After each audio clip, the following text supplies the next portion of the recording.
So if you could be here around 9, that would be great. Okay? Well, listen here.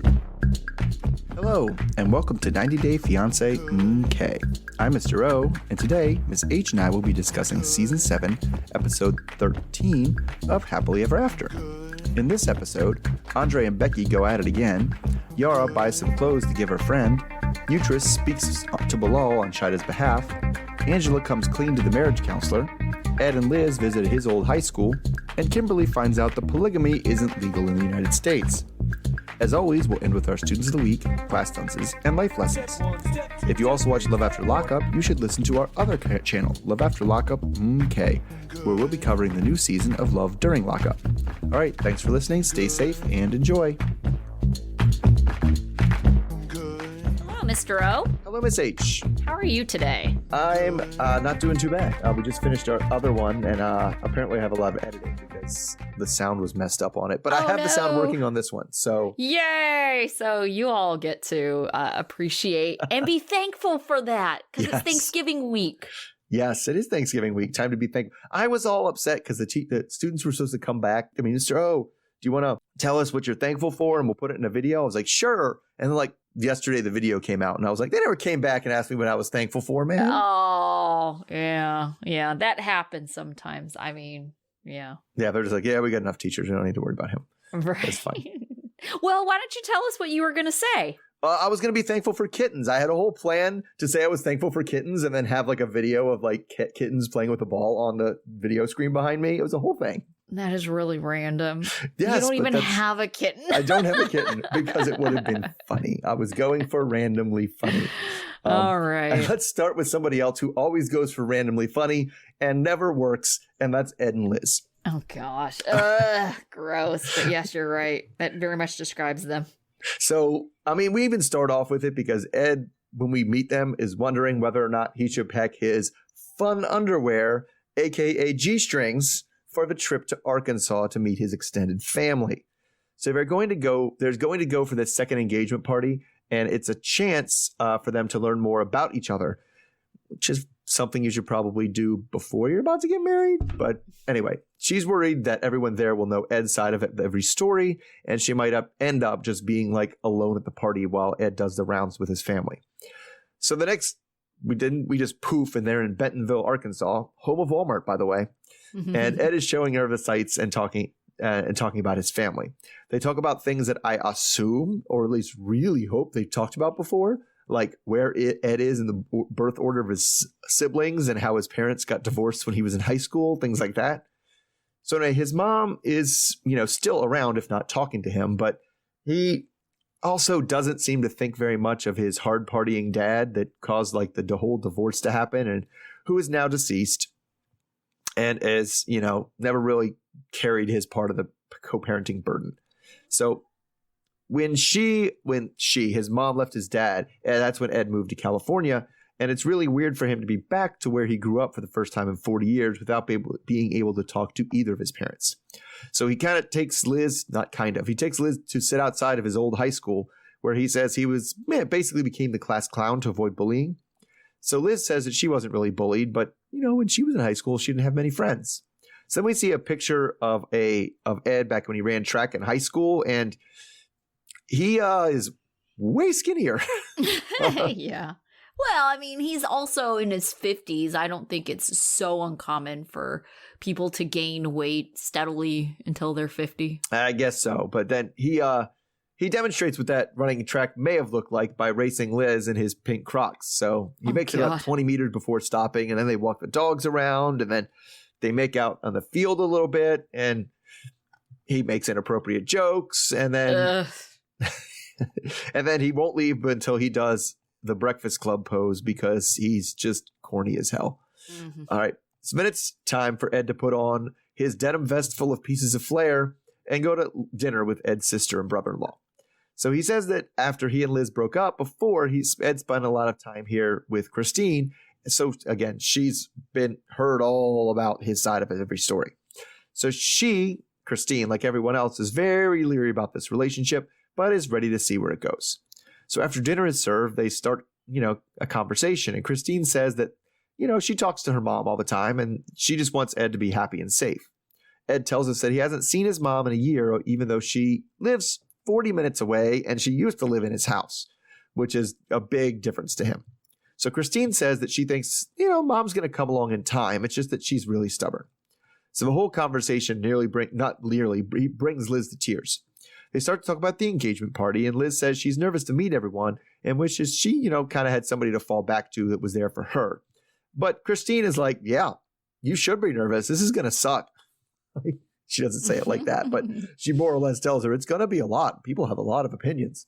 All right. So, I don't know, just how much can you really learn about somebody by just hanging out at their old high school? I don't think you're going to learn about them presently. And I don't know. I think you may have some insight as to their past. And I do think there's some element of people's past do affect their present day. But I mean, if I were to go around, with anyone and tour where I grew up and told stories about, how I grew up or, my school life, what I was like in school, like that isn't who I am now. At least, God, I hope not. I know, right? Like, yeah. Be like, oh, okay, great. And I mean, even look at Ed. It's like, okay, that's great you ran track in high school. That's not describing present day Ed. It certainly is not. Present day Ed could not run a lap without getting winded and starting to walk. That's correct. Right. And present day Ed couldn't even remember how to start out of the blocks. I was like, Yeah, okay. No, the way he did start, you kind of start like that if it's 800 or longer. Oh, you start like that. And I got the impression that it was like cross country, so I don't even know that he was on the track. Cross country? Well, it depends. Usually a lot of the cross country people do like the 1600. Yes, they do. They do come out for the track team. That's true. Yeah. But yeah, it was I don't know. It's also just like, and that, I guess the thing that got me was like he's always such a sad sack about like, well, everybody made fun of me because I looked weird, and it was and they showed that picture of him in high school, and he like, you look normal, like he did, yeah. Like it doesn't. I think it definitely makes his neck appear smaller when he's large. Yes. Right. And so when he was really skinny, it probably was less noticeable. I'm sure you could tell there was something, but it was much less noticeable than it is now. Yeah. And he always comes back to, they called me no neck. And I was like, that was it. That was the meanest thing they got you was no neck. I mean, if what hurts you, and I get it, but I don't know. I just feel like he's got to get through his head that he had it worse than everybody else. If the worst he heard in high school was no neck. Like, no matter how many times he heard it, Yeah, I mean, but that's what Ed is all about, right? Victimizing himself. That's true. Playing up the hero in his mind of, who he is. So, yeah. And that means villainizing other people if he's the hero in his story. Right, which means he spent the past how many years villainizing Liz to everybody in this town that he knows. Yeah, I'm actually kind of surprised this is the first we're hearing about his hometown. Like, I just always assumed that he was very connected to San Diego. And I think the reason why I made that assumption is because his mom lives in San Diego. Right. Yeah, it was his whole family. But it sounds like the mom just like up and was like, get as far away from this asshole as I can. Yeah. The asshole being dad and not Ed. Yes, being dad and not Ed. That's correct. Right. Yeah. It's just, but I don't think Liz's concerns are off base. I really do think everybody at this party. Now, if they were normal people at this party, then they would just, do that standard American thing of being nice to her face and saying shit behind her back. And she wouldn't have to deal with that at all, right? Well, and this is the Midwest, It's more Southern. Yeah. Yeah. Well, either way, Midwest or South, they're polite. Yeah. So you're not going to get anyone who's going to be hostile to your face. Well, I mean, the other thing too is like, she was like, well, I'm afraid it's going to be a big fight again. I'm going to get, things. Well, it's like, well, if you think about it, who did she fight with at the engagement party? It wasn't somebody that Ed. Well, no, before Ed, right? Before Ed, it was the one that Ed thought because she fought with this woman that they were lesbians together. Right. But it's a whole other fight. But the whole thing started because she got in a fight with one of her guests. Yeah. One of the people she invited. And right? not even the ones that they were concerned about. Yeah. It's just, and so I just think she is also a very belligerent person. And so I think the people who are nice to her face might end up still getting some blowback anyway. Yeah, probably. All right. Let's go ahead and move on to Yara and Jova. Jova. Wow, Jova. Yara and Jova. I totally mixed up their names. Yara and Jovi. So Yara, Jovi, Talmadge, Jovi's friend, Mila, their daughter, and Olga, Yara's mom, are all in the car heading to Germany from Prague. Jovi is excited about possibly driving on the Autobahn, but they can't really drive so fast because Mila's in the car. They're going to meet up with Yara's friend, Karina. The boys are talking about being able to go out, and Yara's more concerned for her friend, who literally has nothing since she is a refugee. Yara's a little hurt with the fact that Jovi isn't taking all of this seriously. Yara wants to stop by the store to get some things for Karina, like clothes, since Karina left with only a few clothes and her documents. Yara and her mom stop at a clothing store where Olga tries to convince Yara to stay in Europe. She says that, she should stay longer since it won't matter if Jovi is at work anyway. Olga says that they can just help other refugees. Yara thinks she wants to stay to help because she feels guilty that she is fine and her heart will always be in Ukraine. Yara buys a sweater for Karina, and then they're back in the car, and Yara starts to hint that she wants to stay and help to Jovi. Yara feels like she needs to be there to help, and Yara says there's no point to go back to Louisiana to help more people while he's at work. Jovi doesn't like this idea, and Yara thinks that she doesn't have enough time to go back to Prague. Talmadge pipes in and says that her family needs her and that she should go back and be with her family in Louisiana. Yara says that she's a grown-ass woman and she can decide. Jovi says that she can help from afar, and she says she doesn't want to donate to an unknown person who could possibly be stealing the money or using the money differently. And Jovi is getting mad because it feels like she's just coming up with excuse after excuse to stay away from him in Europe. Jovi thinks that Olga is influencing her, and he foresees her mom trying to get her to stay or visit more often. Yara tells him to shut up and that she's a grown-ass woman. All right, so Talmadge is definitely like on Jovi's side. What did you think about him kind of putting in his 2 cents? Yeah, I was very confused about it. Like, I actually thought it made the whole scenario and the whole interaction seem more staged. Because the interaction, that would be weird. I couldn't imagine being with my 2 friends. First of all, it's always awkward when your friends, like when your married friends, like fight in front of you and have these disagreements. I'm like, this is weird. But it would be weirder if I stepped in to take one of their sides. Right. And I would say, especially if you just met this partner. Just how is the response not, who are you? Why are you talking to me? I don't understand. Right. This is none of your business. Which is a little Bilal-like now that I'm thinking about it. But, you're all right. But it just seemed weird. The response is like, why are you talking? I don't understand why he's talking. Yeah, I was kind of confused. I was like, does this girl even like you? Like, and it's one of those things too, because Yara I don't think has the best impression of Talmadge, because she kind of is like, oh, this is Jovi's party friend. Yes. Right? They've been partying around, partying in the Ukraine, where Jovi's clearly like met other Ukrainian women that I didn't know about. They're just party. Talmadge is coming to Germany so he can party more with Jovi.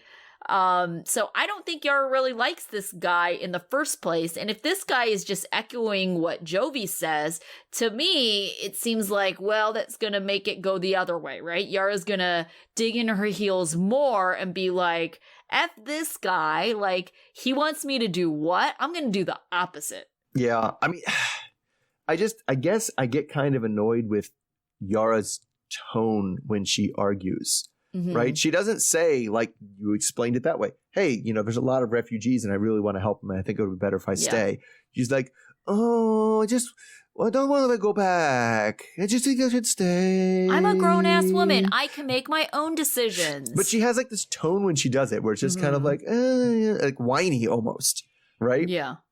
When she talks, and it's not how she talks at any other time, which makes me think that's like her acting voice. Oh, and this is her like doing the acting because I just don't think they have much of a storyline, because what is she going to do in, I don't know, they going to Munich? What's she going to do in Munich that she couldn't do from Louisiana? Like, oh, I don't want to just donate money. Well, okay, then send money to Karina specifically so that she can do something with it. Right. Yeah. Because how many refugees are there that you're going to, is there a refugee camp around there that you're going to help with? Like, what are you going to do in Europe either? You know what I think would maybe be a good thing for them to do that would maybe solve a lot of this? I mean, and this is all, in hindsight too, because I mean, already this is, not today. But if they like sponsored a Ukrainian family or something in Louisiana and had them live with them, I think it would give Yara company. It would make her feel like she was doing something. Sure. She might even have extra help around for, Mila. Like, I think doing something like that. And I say that because I have a friend who, and it wasn't easy. They actually sponsored a Ukrainian couple, very young Ukrainian couple. I think they were like in their very early 20s. And they came over and, they set them up with an apartment. They kind of crowdsourced funds, like donations among the friends, to pay for like, basic furniture and, basic items and things like that. So, I mean, it's being done here. And so it seems like a good opportunity for Yara to help out someone. And then also at the same time, like have that company that I think that's what it really comes down to. Right. Her wanting to be in Europe is she doesn't want to go back to the US and be alone, especially if Jovi's at work in a way. Right. I just don't like the way this storyline makes her seem so dumb. Like her mom's like, I wish you were back in Europe. She's like, it would be nice. And then Jovi's things like, but you literally have to go back for your green card and like things like that. And it's like, well, I know she's not that dumb that she didn't think of that she doesn't know that. Right. It's like, right. And she doesn't know how much the apartments cost and things like that. I just don't believe that about her. She just seems like she's too like smarter than that. And she just doesn't come across as, we've seen lots of dummies on the show that are believably very, very dumb. She doesn't seem like one of them. Right. Yeah. Well, I mean, you're right in that I don't know if this is going to be much of a differing storyline for them, but I have a feeling that this is going to be kind of like the persisting storyline. We definitely pivoted from shallow Yara who wants to get plastic surgery and just like be a real housewife. Yeah, we definitely went past that. Now we're in altruistic, compassionate Yara, where she just wants to help the people. Right. Yeah. So, I mean, it just seems like this is going to drag on. So, switching to someone who's neither altruistic nor compassionate, Angela. Oh, God. So, Angela and Michael are driving around, and things are good for Angela because, according to her, Michael came to his senses. So she tells us that she hasn't completely forgiven Michael for everything, but things are moving in the right direction because he comforted her when she cried, and love conquers all, I guess. I don't know. She also blames him for dragging her over here, which, remember, she came over as a surprise, and also blames him for everything that she did wrong, like tearing up his car and, doing this TikTok stuff with this other guy. But that's what this whole outing is about, because he agreed to take down the Instagram. Angela has to do some things for him, like pay the damage that she did to his car. So Michael still wants more respect, and while they're trying to find a new bug shield for his car, asks her if she would consider marriage counseling. She says she doesn't need counseling. Who's going to tell her better how to handle her man? Because that's what counselors do. Tell you how to handle your man. God. And also because every problem they ever had has just been his fault. So what does she need counseling for? So he points out the double standard that she has for things like social media, and how maybe if she's keeping tabs on him all the time, he should be keeping tabs on her. He really wants an apology regarding her flirting with this TikTok guy.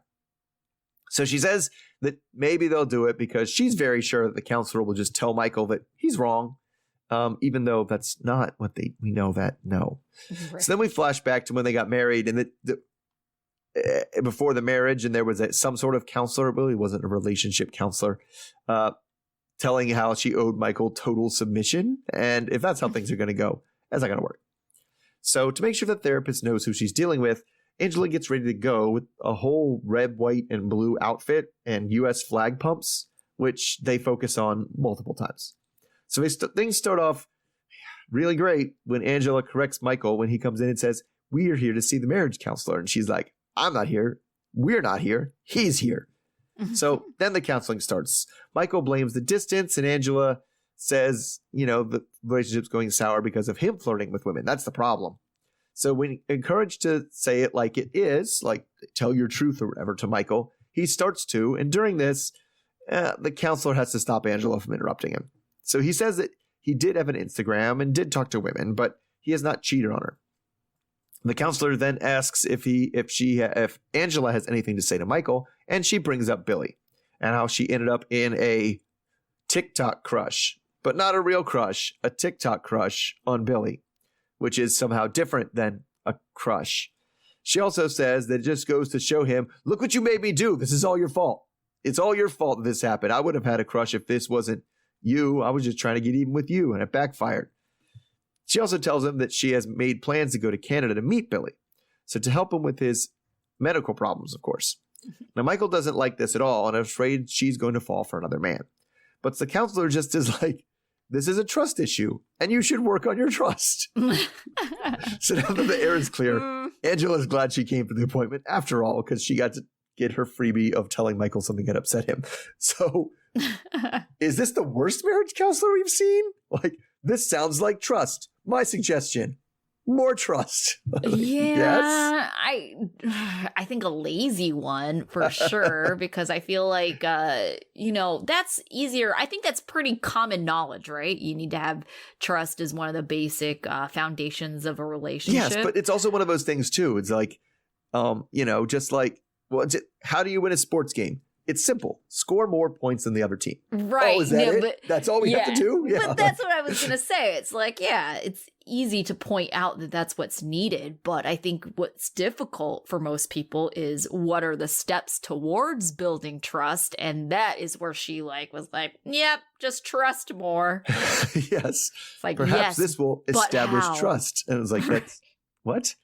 Well, especially because she didn't. I thought there was a lot of times when she needed to more or less step in and correct Angela and be like, because she literally said that. She literally said, I was in this TikTok crush with this guy because Michael made me do that. And the lady needs to be like, wait a second, you did that. Like, you did that. And she was like, because that's always Angela's problem. No matter what happens, no matter if it's his actions or her actions, it's his fault. Yeah. Yeah. I mean, yeah. And I feel like she may know that, and that's why she was so resistant of going to counseling in the first place. Right. I think also she probably knew this whole Billy stuff was gonna hit the fan if they were in therapy. So I feel like that's why she was trying to avoid this whole thing to begin with. But, and we've seen this happen before. It's like the moment you say, I don't need counseling, you need counseling, it's like, yeah, you're probably one who needs counseling. Yeah. But I think she is an excellent manipulator. And I feel like she manipulated this whole situation because now this Billy stuff came out during counseling. And when she leaves, the counselor said, she told you needed to trust me. You have to trust me. The counselor said you needed to trust me. Yeah, which is so ridiculous because it's like, where was the counselor when Michael said there was some random girl in the background of my picture? Right. Yeah. But you know what I'm saying? Like now he's not, now because this happened during the counseling session, he's not going to be allowed by her to be upset about it. Right. In the future. Yeah. Right. Yeah. Because we dealt with this in counseling and now it's all taken care of. I'm still going to Canada. I still had a TikTok crush, which is not a real crush, which doesn't make any sense. Yeah. I mean, yes, you're right. Angela is a master manipulator. That's why it's so ridiculous to me when we see her crying on anything, because it's not believable to me. No. It's like, yeah, we know what you're capable of. We also know you're unreasonable. So to make yourself a victim in all of this is just absurd. Yeah. Yeah, it is. It is. Because she makes a victim with because she even makes it like when they get the stupid bug shield. She's like, see, aren't you glad I came and ripped up your bug shield? Because now you have a nicer one. I'm great. That's me. I'm awesome. She's a lot. Yeah, that I didn't realize she'd pulled up paint too. Oh, did she? The paint had to come up with the thing she ripped off, right? Because it was like glued down. Right. So I don't know. It's like, yeah, well, we'll see how the finished product looks in the end. I mean, it's not like the car was in great shape. He said it's his baby, but it's still like a 95 Camry. Like, let's be reasonable here. Oh, goodness. All right. So speaking of not so great shape, let's talk Kim and Usman. They're at Usman's place alone. It's the last day they're in Sokoto, and the next day they're going to leave, and Kim is going to go back home. Usman is displaying his music awards, which they're very strategic about showing all the awards he's won. And he wants Kim to be there to give her decorative touch to his home. Kim is so excited about getting the blessing and thinks it's a better feeling than jumping out of a plane. Usman is trying to hammer a nail with the handle of the hammer for some reason. That doesn't work, and he wonders if he should just use tape. He gets Kim to leave the room so he can surprise her when she walks back in the room by being on bended knee with an open ring box. Kim cries and can't believe it. Usman says that Kim proposing is not the ideal way. He has bought her a real diamond ring, and they hug as Kim cannot stop crying. Kim thinks the ring says he loves her just as much as she loves him. This is the perfect end of the trip for her. Kim and Usman are at the airport coming back from Sokoto, and she's excited and asks if he can kiss her, but he says not really, because that's the whole kissing in public thing. Mm-hmm. The plan is for Usman to go to the U.S. to get married. He doesn't want to live there, but he wants the freedom to be able to go back and forth. Kim is talking about the kind of wedding they want, and they're thinking small and just family. They decide to video chat with an immigration lawyer, and they share their engagement news. Usman says if he can come back to Nigeria every 3 to 4 months because his family wants him to, and because he wants to work on his music. But the lawyer says that he can't leave until his green card gets in because he shouldn't bear to be apart from Kim even for a day. He does oh yeah, and Kim then shows the lawyer the agreement between her and Usman's family in order to get the blessing. I think she thinks it's cute and funny as she reads it, and she's only reading it for the novelty of it. But then the lawyer brings up that there's a law against polygamy. Oh my gosh. So anyways, Kim thinks that it's fine because Usman's just going to get married to his second wife in Nigeria, and they won't recognize that marriage in the U.S., so why does it even matter? And the lawyer says that he could lose his green card if it were found out that he was also married to someone else, even if it's in Nigeria, because he still has to comply with U.S. laws in order to maintain his green card. Kim wishes that they had known this before because she's sure he won't marry her if he can't marry someone else for the purposes of having a child. As Kim is packing up to leave, Usman is trying on Kim's bra upside down. Kim is worried about what the lawyer said about a second wife, and Usman is just trying to reassure her. They head to the airport where Kim can't stop crying, and Usman eventually starts crying too. All right, so dumb, right? Oh. They don't know that they can't practice polygamy, right? So yeah, what do you think is going to happen? Like, how do you think his family's going to react to this? Well, the thing is like not well, obviously. Mm-hmm. Right. But it's like too late to do anything about it. Right. For her, because she's going to be gone. She's leaving. Right. And I could totally see him just leaving and then being like, oh, yeah, it's not my family and the laws and just breaking up after she's gone. Right. Yeah, except for we've kind of seen that they are still together, like on social media. Ugh. Yeah. So, I mean, I just don't, I think what he will try to do is that he will just try to get married to a second person anyway. And if it doesn't work out visa-wise, it just doesn't work out. Because quite honestly, I looked this up because I was curious about it. Mm-hmm. Actually, I was curious about it because of the Love is Blind scandal with SK, supposedly cheating on Raven this whole time. And then everyone's kind of defending him, being like, well, he's from Nigeria. They believe in polygamy over there. So, I looked up, I was like, well, is it a thing? I know it's practiced in Nigeria, but it's actually not at the federal level It's not legal legal. in That's Nigeria correct. Mhm. to have to be in a polygamous relationship. And so, it's one thing where it is acknowledged within certain regions, and I'm going to assume that Usman's region is one of them. But it's like I can kind of see him just being like, it's just like in name to have a second wife. You have like more of a religious ceremony than it is actually official. I mean, I could see that from his end. I can't see this. I can't see Faradit from like last episode agreeing to that. Oh, right. Well, we're not saying with her, right? But I think he would have trouble finding someone that would agree to that. So you're saying, okay. So if that's the case, I feel that he should probably marry, the younger one first, even if it's a spiritual marriage, and then just get legally married to Kim, right? Yeah, probably. But are they going to agree to a marriage where you don't file it with the marriage records office? Because once you file it with the marriage records office, now if somebody makes a call to ICE or something, they can go to Nigeria and ask for that record and he's done. Right? Yeah. And it's toast.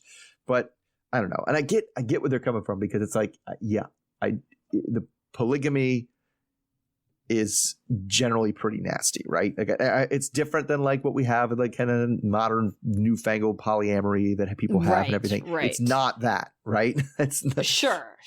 Because it's not like people have multiple husbands, right? It's not like oh, right. Like if you look at the countries where polygamy is legal.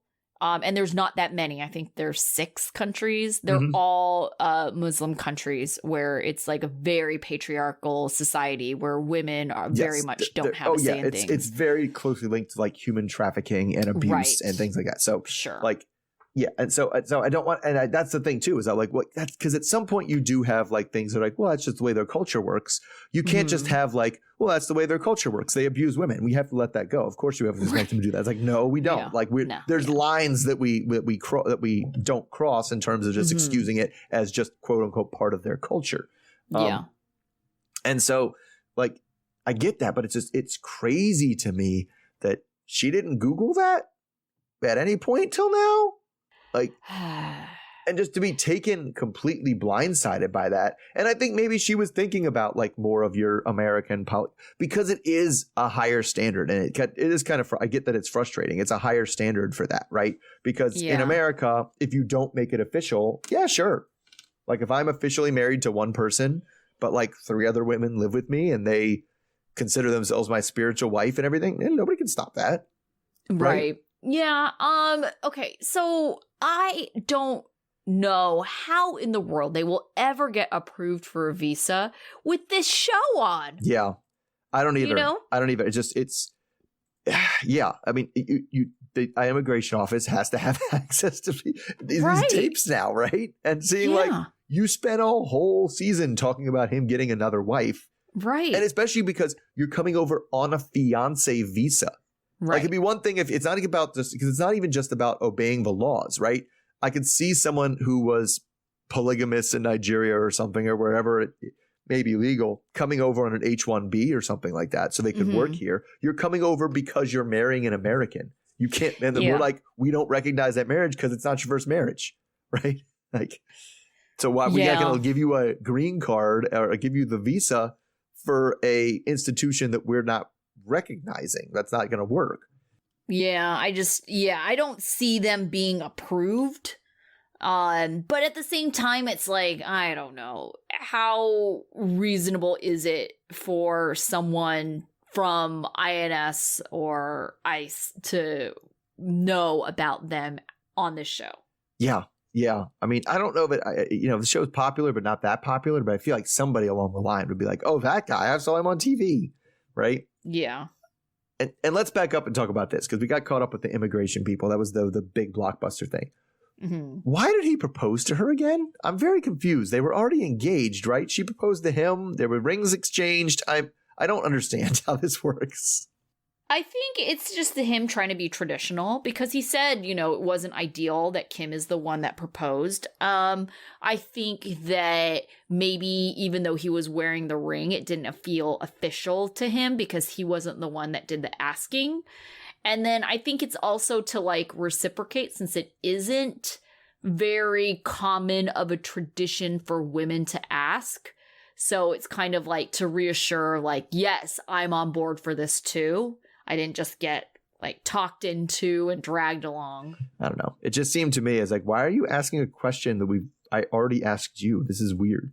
Yeah. Like, well, I mean, she appreciated it. She did, and it just I was very confused by it. And then then we got the worst version of Kim, which is the smug Kim being like, he put a ring on it. I like, won. Yeah. I won. I know. Yes, the worst one of her. So that yes. Who then immediately asked for yummy?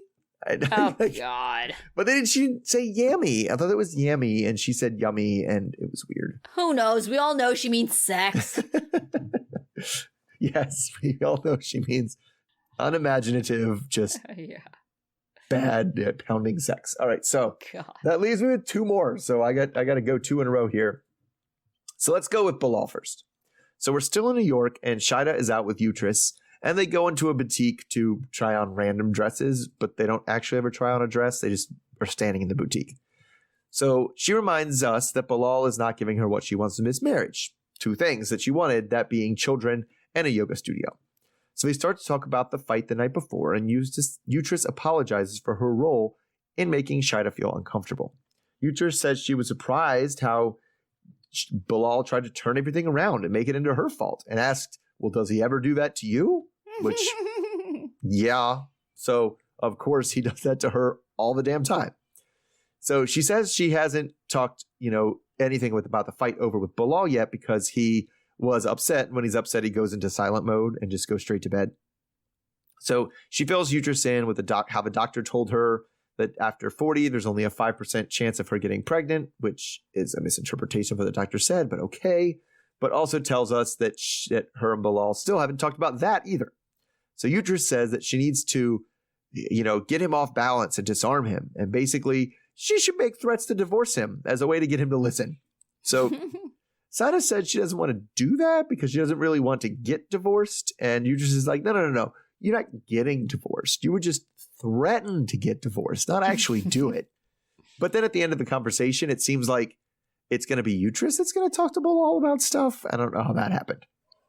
So anyway, when she gets back to the hotel room, Shaeeda wants to talk out the conversation about Uhtred the night before and with Bilal. And that leads, her to say, and again, she's just an awful communicator, to be honest, because instead of saying, hey, Uhtred apologized and, she would like to talk it out with you, she goes, Uhtred was offended by you. And God. Immediately puts him on the defensive. So he said it would be nice if she gave an apology, which she did give an apology. Shaeeda just doesn't tell him about it. Yeah. But Uhtred is downstairs now, and Shaeeda thinks, maybe you should go down and talk to her. But he makes clear that he's going down hoping to get an apology, which is going to make peace happen. So he goes downstairs and is really laying on the pleasantries, like really, really thick. And she starts to kind of apologize, and so does he, saying that he was in more of a joking mode. So he's also lying too. So she says now that she has a few questions she wants some clarity on, like the prenup agreement for the children in the yoga studio. He tells her the same thing he told Shaeeda, that there's a lot of groundwork to lay before opening a studio, and we're not even sure if a studio is the best way to run this yoga business. So then they go on to babies, where he again says that he's willing to have children a year and a half and 2 years down the road, getting him right under the gun for the 40-year agreement. So Uhtred asks how he would react to the news that Shaeeda was accidentally pregnant, and he said that's not possible, but if it was, thanks be to God. And that gives Uhtred a simple and easy solution to this. Shaeeda should just accidentally forget to take her birth control pills, and problem solved. So Bilal was really confused about how much Shaeeda has shared with her friend, and thought most of the stuff that Uhtred knew about was behind closed doors type stuff. So, let's put it this way. What do you think about the little two pieces of advice that Uhtred was giving us, that Shaeeda should make empty threats for divorce and then stop taking her birth control to trap him into babies? I mean, Bilal is kind of like, he should expect this, right? I don't know. We should expect. I think so, because it's like, she's like, oh, what if she mysteriously gets Well, pregnant? at this point, yes. At this point, after the friend was making weird conversation points about what if she was accidentally pregnant, I'd be like, I feel like you may be planting seeds here. Yeah, she's literally planting seeds. I think that, it's not a bad idea, because it's like, I mean, not to say that, you should be tricking people into getting pregnant, but it's like, if he's okay with it, like if it were to oopsie baby happen, it's like, well, then what's the problem? I don't understand what the problem is. No, I do. If it's the tricking them part, right?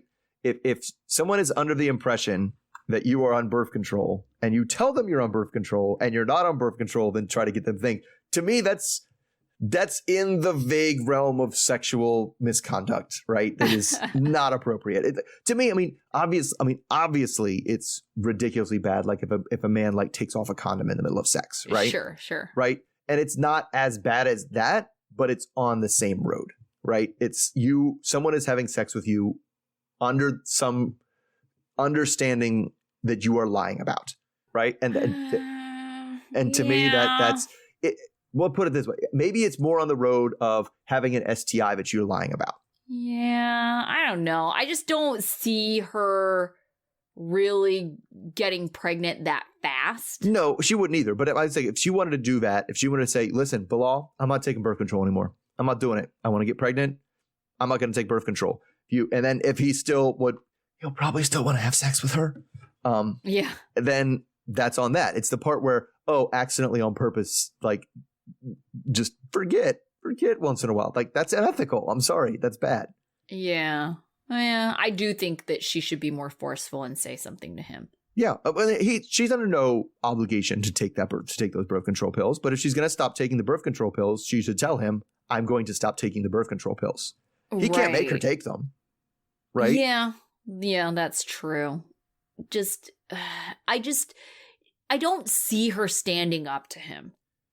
And it's so ridiculous. And I do agree with you, Tris, in that way. Like, she's making life way too comfortable for him, because she just kind of accepts everything, and if she doesn't demand, and he's as, I don't want to say forceful as he is, like, she's never going to get her way. No, and I think stubborn. It's the part that got me about the divorce threats or whatever is there's two parts.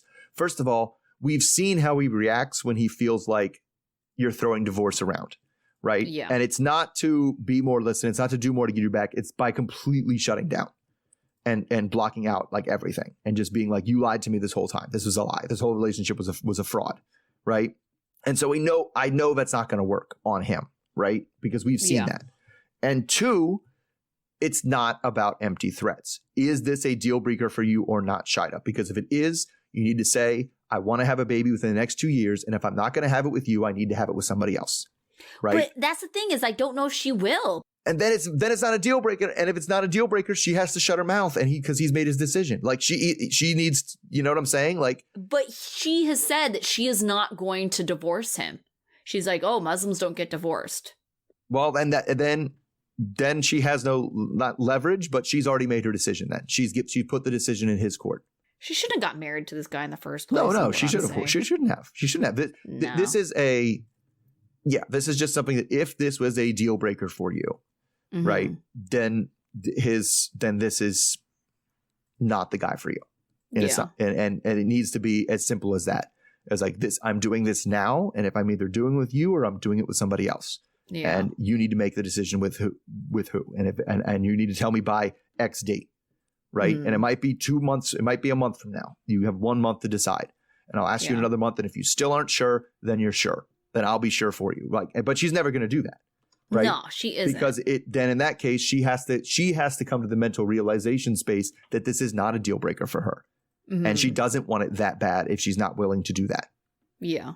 Yeah, well, maybe she doesn't want it that bad. I mean, she does seem like she wants it that bad, but you're right. It's like, you wouldn't have married this man. Yes. You wouldn't have married him if this meant as much as it says to you. It means more to you to be with him than it means to have this kid. That's what it is. And Right. that's the way it is, then that's fine. But you need to recognize that in yourself. Yeah, Which, I mean, it's crazy that this is the man you did this for, but okay. I know. Ugh. All right, more questionable choices in men. Let's move on to Libby and Andrei. So Libby and Andrei are on the way to meet with her sisters. Now he thinks that they just want to kiss her ass and give her meaningless apologies. So, you know, it'll go like it goes. I don't know what in his history with these women thinks that they're going to kiss anybody's ass, but all right. Yeah, I know, right? All right. So Libby says that Becky and Jen reached out to her after seeing her pregnancy post on social media, but it was after a few days that it was up. So Andrei just says he's doing this for her because he doesn't see any need to communicate with these buffoons anymore. So they get to the place first, which is like an ice cream place where they sit at a picnic table. And Becky comes along and she tells us that she feels like Libby is drifting away into the abyss, but is really salty about it's about how she announced the pregnancy. She expected either a personal call or a text or something that wasn't just like finding out when everybody else did. So the meeting starts off bad when, you know, Andrei says something about like, well, you invited us. And then Jen is like, I don't remember inviting you. So Andrei then starts to ask, well, are you going to congratulate your sister? And Jen is upset because she feels like they just had this whole thing calculated. First, and this is honest to God, what she said, that their plan to get back at Jen and Becky was to get pregnant, post it on social media without telling them, and then force them to congratulate her. Wow, the world does not revolve around you. Was to get them to have to apologize to Libby. Wow. So, yeah, she suggests that the entire pregnancy was to extract small petty revenge in an ice cream stand. So she felt like the whole social media wasn't something that Libby would have possibly come up with by herself. So then Andrei calls Becky Pamela, which I didn't even think landed very well.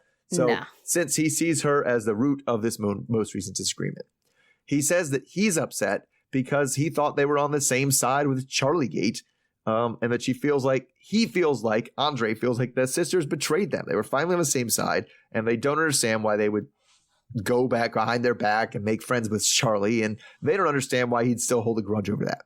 So then much yelling and crosstalk ensues, and Andrei, at some point, I don't know, the few things we have, he yelled, I made $750 last year.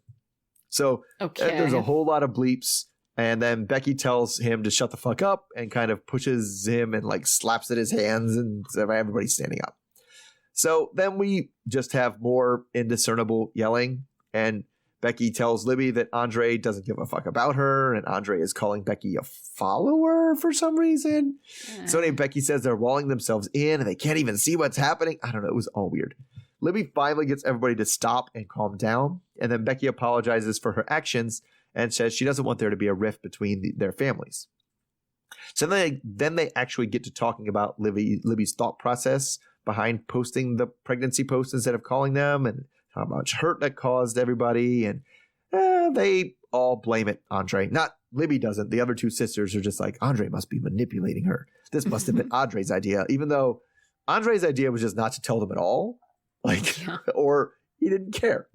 So Libby didn't seem to think that they would be this hurt by the whole thing, and wishes she would have handled the situation better.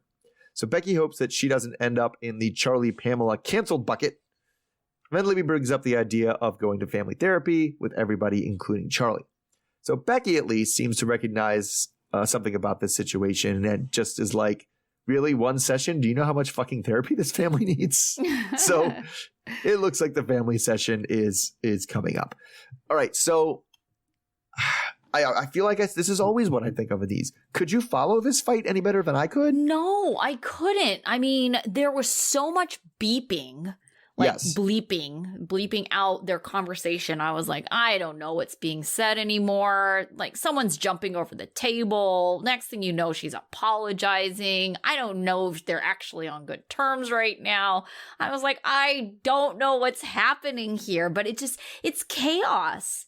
Yeah, it is. And I literally rewound it a couple times just to be able to try to discern what Andrei, because he's clearly said something that put Becky over the top. And that's when she shot up and like came over the table. But I rewound it a bunch of times. What it was it wasn't even enough context to be able to tell what he said. It was literally just bleep, bleep, bleep, bleep. Yeah. Yeah, like, definitely. And it was like, I got nothing on that. I have no idea what he said that put her that way. And it's hard to judge like whose side am I on in this conversation when I don't actually know what anybody said besides bragging about making $750,000 last year. Yeah. I mean, how much of that is OnlyFans money, Andrei? So that's a good question. Or I don't know that most of it's real estate money, or maybe it is. I don't know. I feel like he's also counting some like I sold $750,000 worth of houses, and it's like that's like 3 houses, and you kept like 75,000 of that. So I don't think that's a thing. Yeah, I have no idea, but this family does need therapy, and I think more than one session, absolutely. They just need to not interrupt each other. Like that was what was so frustrating. Is like anytime Becky started talking, she's like, "Well, we just thought," and Andrei's like, "You thought nothing," and it's like, "What? You did? I didn't even get to the halfway point of my sentence before you started screaming at me and cutting me off and telling me what an idiot I am." Like, yeah. So they do need like some kind of mediator, but we've already seen that's not how it goes. Strategy that's going to go horribly wrong. They're unable to wait their turn to talk. Yes. Yeah. And that's on both sides. They both are. Like nobody finished a sentence this entire fight. Right. This is incredibly frustrating. Yeah. So I don't know what to say about these guys. Just don't give them their own show. Oh, I know. They want it so bad. And they need to just go back to OnlyFans and just stay there and fade away in OnlyFans. Because it's not just they all have OnlyFans. It's ridiculous. Yeah. So, all right. So we saw almost everyone this week. We didn't see Jenny and Summit again for like the second week in a row, I want to say. No, we saw them last week. We saw them last week. Yeah. Oh, it's just whenever I have them. Yes. We never see them. That's true. So it feels like forever. Okay, so out of this group, who was your student of the week? I'll say Michael, at least for getting Angela into the therapy session, even though she completely manipulated it to her own ends. But at least he tried. He's trying to gain back trust, I guess. Yeah, I'll go with Michael too. And more so because there was just too much shenanigans on the part of everyone else this week. Yeah, that's true. I mean, that's part of it. Definitely always part of it. Yeah. Okay, who was your dunce? So my dunce was Kimberly. Just like that is the most predictable thing that could have came up, and she just got completely blindsided by it. Stupid, like, yeah. To even make the idea, well, I agreed you could take a second wife, like should have been like, does that even work? Can we even legally do that? Like, it would have been like the first question. Yeah. Okay. So I have like an unconventional dunce for the week. Okay. I went with Ed, mostly because of his fashion choices. I mean, maybe not the person, but the reasons are unconventional. All right. His pink Crocs, his whatever, jean jacket with all the flair, but something else that like kind of triggered it too for me, and this made me like think about, oh my god, does she not know? When Liz said, seeing him like this makes me think about, having kids with Ed and what our kids he would got a be vasectomy. like. Exactly. And it's like, does she not know about the vasectomy? Oh my god. She asked who it was on TV. Oh, but I don't know. There are some people who don't watch things. Even if their partner is on it or someone they know is on it, they would rather not know. Right? So is it a possibility that she doesn't know or maybe forgot like all of us? Or did he actually, because he said he was going to, I thought he said he was going to get it like when he got back from Philippines. Did he ever actually do it? Because I never watched any of the Single Life stuff. Yeah, I don't actually know. So maybe he hasn't, but she's got to know that he has very strong opinions about that. About right? not having kids. Yeah. Right. And so it's like, have you talked to her about this? So after that, I was kind of like, oh, good. Yeah, Ed, that's fair. Now. Yeah. All right. What about your life lesson? All right. So my life lesson is it's also, directed towards Ed. And it's like, literally everybody feels like they're an outcast in middle school or high school at some point. Like it's just an awkward time in everybody's life, right? Yeah. And maybe you don't get bullied like Liz said. Oh, I didn't get really bullied, but I didn't feel like I had the friends. Like everybody feels that way. It's not a reason to be an asshole 30 years later. Oh, God, yes, that's true. My life lesson is for Libby's family. Oh, my God. If you're in a conversation where every other word is being bleeped out, you are not in a productive conversation. No. Yeah, it's true. Yeah. Yeah. Oh, my God. It like literally hurt my ears. I was like, oh, my God, what is all this beeping? Ah. Yeah, high-pitched beeping. Yeah. All right. So we will be back with this group next week. We don't see an end in sight. I haven't seen any or heard of anything about a next season. No, I mean, I was seeing some rumors online that I was going to go to January, but man, it just feels like so many stories are getting close to wrapping up. Yeah, I think so. Like Kim's about to leave. Yeah. Let's see here. Jenny and Summit are barely in the show anymore. Right. Yara and Jovi are circling this I'm going to stay in Europe thing forever. Yeah, forever. Angela and Michael, I don't know. I feel like she's leaving soon, isn't she? She has to be. Yeah. I mean, her poor friend is just like right? I think Renee might have left already. We haven't. No, but I also think this whole entire thing happened in under a week. I think they said it was like on Monday I tore his car up and it's like, oh, okay, he's getting fixed now. God. Yeah. So, I mean, I don't know. I do feel like a lot of their stories are wrapping up or getting real stale. So, yeah, definitely. Yeah. All right. Well, we'll be back next week either way. And until then. All right. See everybody then. Okay. Bye. Okay, bye.